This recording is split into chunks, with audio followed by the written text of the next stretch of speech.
ফয়সেল ভাইয়া কেমন আছো? আলহামদুলিল্লাহ ভালো আছি।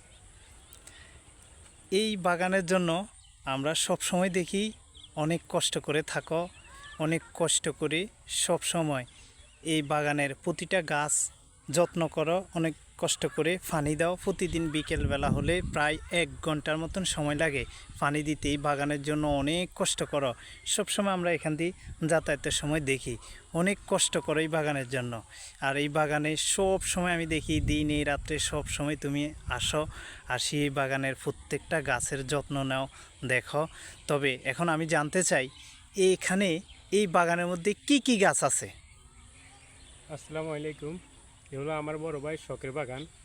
এই বাগানে অনেকগুলা গাছ আছে, যার নাম প্রথম হইলো আম, কাঁঠাল, লিচু, তারপর হইলো লঙ্গান, মালটা, কমলা, তারপর হচ্ছে পেয়ারা, তারপর হইলো আবিউ গাছ, বিভিন্ন জাতের বিদেশিও গাছ আছে এখানে।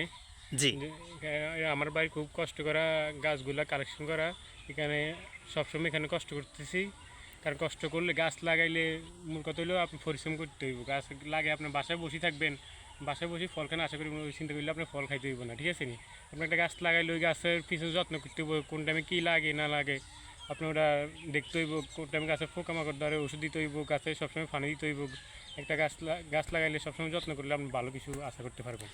আচ্ছা, মাঝে মাঝে গাছের পাতা অনেক সময় একটু অন্য কালারের হয়, বোঝা যায় যে কোনো একটা রোগ আসতেছে পাতায়, হ্যাঁ?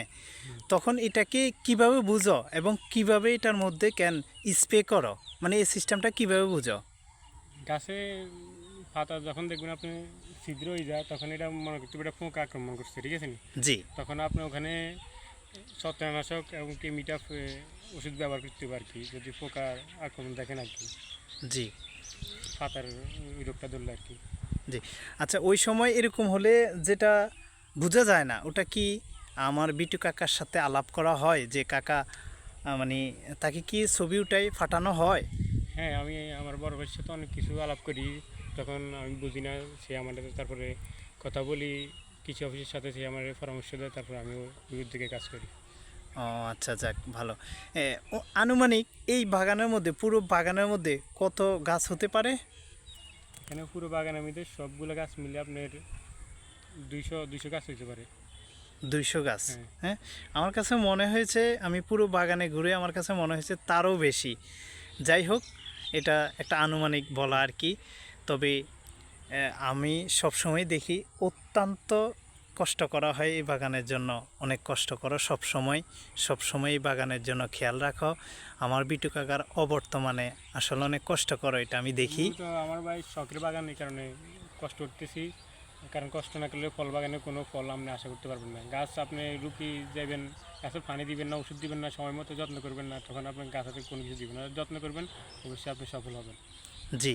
তবে অনেক সুন্দর করে আমার বিটু কাকা এই বাগানটা তৈরি করেছে। তবে বাগানটা অনেক বড়। এইরকম বাগান আমাদের এলাকায় কেউ কখনো করে নাই, শুধু একমাত্র আমার বিটু কাকা করেছে। তারপরে জি, এই বিটু কাকাই প্রথম করেছে।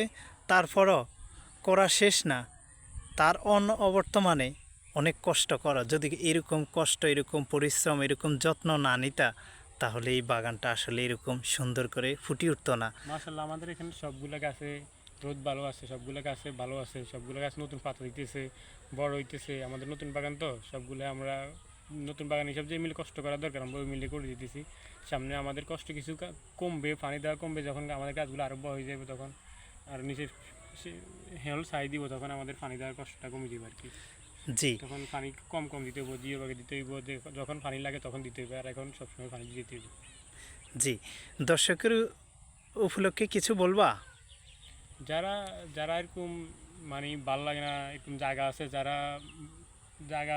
তারা চাইলে এরকম বাগান করতে পারে।